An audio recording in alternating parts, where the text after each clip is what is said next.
si, l'appartement ça me plaît pas, si l'immeuble de rapport ça me plaît pas ou en tout cas, si tout ça me plaît pas, n'a pas l'air de correspondre vraiment à qui je suis, à, ce que j'ai envie de faire en immobilier, est-ce que le local commercial ne serait pas une opportunité? On a une indexation des loyers qui cette fois-ci n'est pas sur l'IRL, mais sur des indices qui sont beaucoup plus favorables quand même pour le bailleur.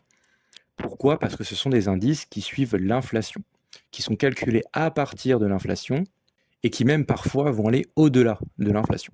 Donc là, on est d'accord qu'on a une protection réelle du revenu locatif, certes, mais de notre pouvoir d'achat, etc., etc., de la création et de l'enrichissement réel. Deuxièmement, effectivement, vous n'avez pas les charges, vous refacturez tout, en tout cas si les baux sont bien faits, et vous pouvez bénéficier aussi de la TVA, faire des baux avec TVA. Évidemment, plus l'emplacement est choisi, stratégique, etc., plus vous allez refacturer de charges, etc., plus c'est facile pour vous de négocier tout ça. Donc tout ce qui est charges, travaux d'aménagement, etc., sont à la charge souvent du preneur, évidemment, hein, tous les gros œuvres, etc., non, c'est à votre charge. Mais par contre, pour tout ce qui est aménagement dans le local, même au niveau de la vitrine, au niveau de la devanture, etc., le locataire peut largement faire tous ces travaux, investir des sommes, des fois, très importantes, hein, on parle de plusieurs milliers d'euros, voire de plusieurs dizaines de milliers d'euros. Mais par contre, attention, hein, c'est pas forcément tout beau tout rose. Évidemment que le locataire, il va optimiser ses travaux, ses charges, etc. Mais pour lui, voilà, il s'en fiche d'utiliser les plus beaux matériaux possibles pour que ça tienne 99 ans. Lui, il va optimiser selon sa durée de détention. S'il sait qu'il part à la retraite dans 15 ans, bah, il va mettre des matériaux qui vont tenir 15 ans. Il va pas vous faire cadeau des 5, 10, 20, 30 années qui suivent sa durée d'occupation. Si en tout cas, il connaît déjà la date à laquelle il va partir. Et également, alors gros avantage effectivement là, le problème c'est qu'on va être un petit peu trop dans l'émotionnel, parce qu'en réalité le risque d'impayé, on en fait tout un pataquès sur les réseaux sociaux.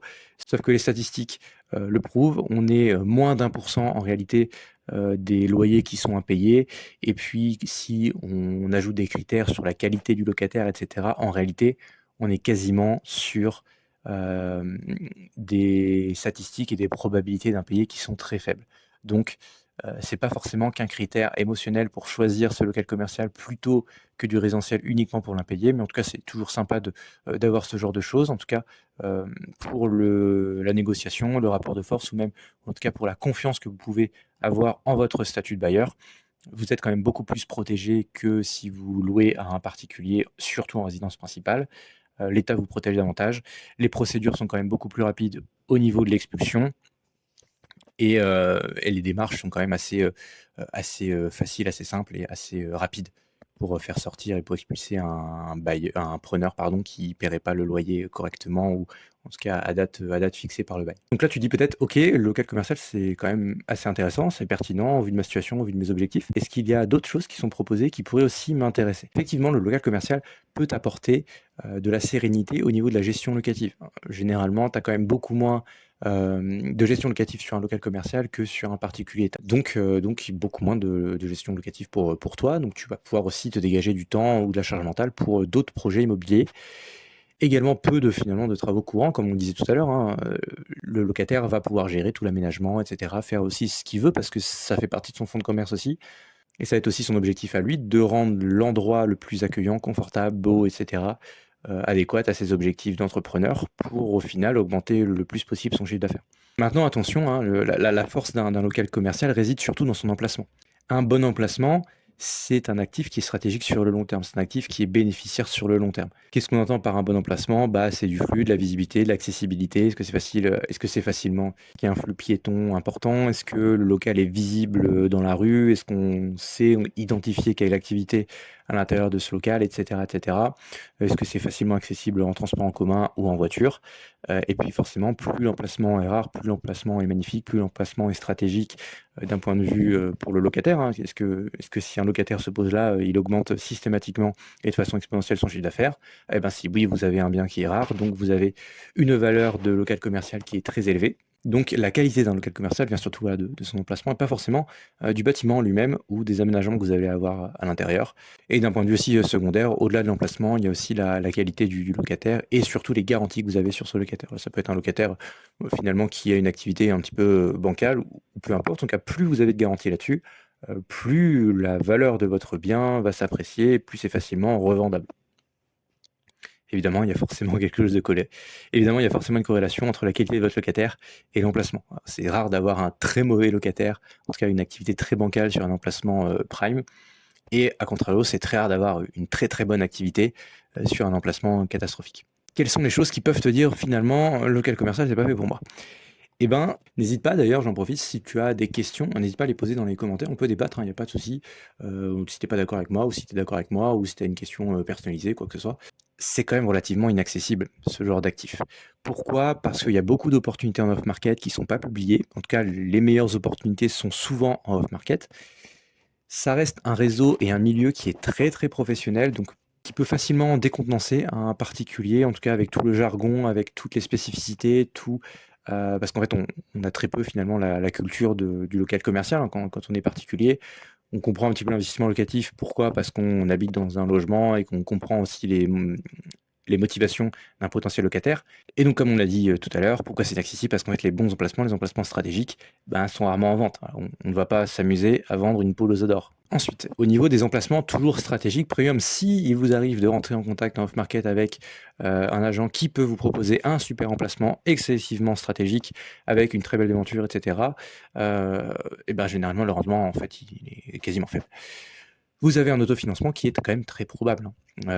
C'est des biens qui sont très rares, qui sont très demandés. Quand vous êtes propriétaire, que vous souhaitez vendre ce genre d'actifs et qu'il y a 15 ou 20 personnes qui rêvent d'avoir un local commercial excessivement bien placé, qu'est-ce que vous allez faire? Vous allez augmenter le prix et donc effet qui se coule, quand vous augmentez le prix, vous baissez le rendement, soit potentiel, évidemment vous allez toujours avoir un rendement qui est un petit peu plus supérieur si vous faites une commercialisation après, mais si vous faites pas de commercialisation après et si vous restez sur un locataire qui est déjà en place, le rendement va être quand même relativement faible. Donc sur ce genre d'actifs premium, on va être quand même globalement sur une logique qui est patrimoniale, davantage que du cash flow. Là, vous vous dites en fait, moi, c'est pas important, l'emplacement premium, moi je veux juste un local. J'ai bien compris que l'emplacement, etc., c'était très important. Mais en fait, si je peux avoir un emplacement important, c'est cool.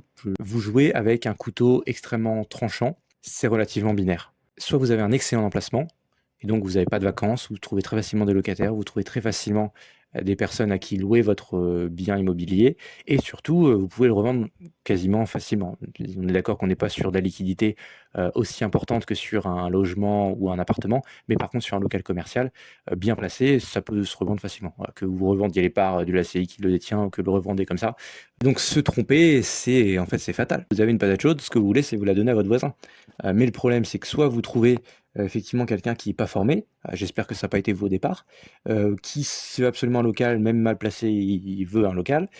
Dans ce cas-là, vous avez trouvé la perle rare, vous allez pouvoir lui vendre. Maintenant, si cet acheteur ne se présente pas, qu'est-ce que vous allez faire d'un bien sur lequel aucun entrepreneur compétent veut y aller parce qu'il sait très bien et pertinemment qu'il y aura peu de flux piétons, peu de visibilité, peu d'accessibilité, donc il va pas forcément gagner des milliers et des cents en s'implantant ici.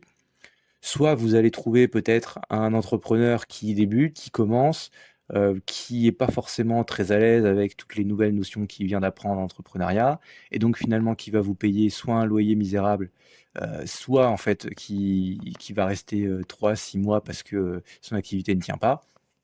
Parce que l'emplacement est mauvais, hein, c'est un peu le serpent qui se mord la queue. Et vous allez comme ça enchaîner des périodes avec soit des professionnels et des entrepreneurs bancals, ou soit des périodes de vacances très longues. Donc qui payent le remboursement du crédit, les intérêts et les frais quand il n'y a pas d'entrepreneur à l'intérieur pour vous payer le loyer, et ben c'est vous. Au niveau du financement, en fait, on va être sur des financements qui sont professionnels. Donc les durées, généralement, c'est maximum 15 ans. On peut aller sur du 18, mais il faut quand même avoir de la bouteille ou une belle relation avec son banquier. Et puis en fait, vous allez avoir des exigences bancaires qui sont quand même un petit peu plus strictes. On va vous demander en fait de vous professionnaliser dans votre approche de financement. Comme si vous étiez un entrepreneur, comme si vous allez demander un financement professionnel en fait, pour un investissement dans une société, pour un investissement dans des machines. C'est à peu près la même chose. On va vous voir de la même façon. Est-ce que le projet que vous me tendez, monsieur, est-ce qu'il est rentable? Si oui, dans combien de temps? Et sinon, bah monsieur, on finance pas des projets qui sont pas rentables. C'est relativement logique. Donc en fait, vous allez passer dans cette sphère-là. Vous allez plus être, on s'en fiche si votre projet n'est plus rentable, n'est pas rentable et déficitaire, parce que de toute façon, on prend des garanties sur vous. Ça, c'est le financement particulier. Là, vous êtes sur un financement professionnel. La garantie, certes, vous n'allez pas vous endetter à titre personnel parce que vous allez pouvoir faire passer de l'hypothèque, mais il va falloir aussi assurer d'un point de vue autofinancement, cash flow, flux de trésorerie, etc.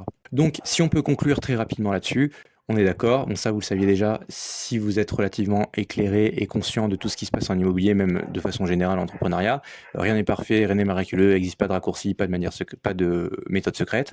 Donc comme il n'existe pas de méthode secrète, il n'existe pas d'actif parfait, parce qu'un actif ça reste un outil pour pouvoir développer son patrimoine et s'enrichir. Et donc finalement le vrai risque en fait, c'est de partir et d'acheter et d'acquérir un actif sans comprendre ses avantages, on est d'accord, mais surtout ses inconvénients, ses faiblesses et ses contraintes. On choisit davantage un projet sur ses contraintes, sur ses conséquences, avec quoi vous voulez dealer, quelles conséquences négatives vous êtes prêt à encaisser, quelles faiblesses, quels inconvénients vous êtes prêt à vivre au quotidien, plutôt que quel avantage vous voulez vivre au quotidien. Évidemment, tout le monde veut vivre les avantages d'un appartement, d'un immeuble de rapport, d'un local commercial, mais quand on commence à parler des contraintes, des conséquences, des inconvénients et des points négatifs, là, ça filtre quand même pas mal de personnes. Si vous avez des questions, n'hésitez pas en commentaire, un petit like et puis abonnez-vous.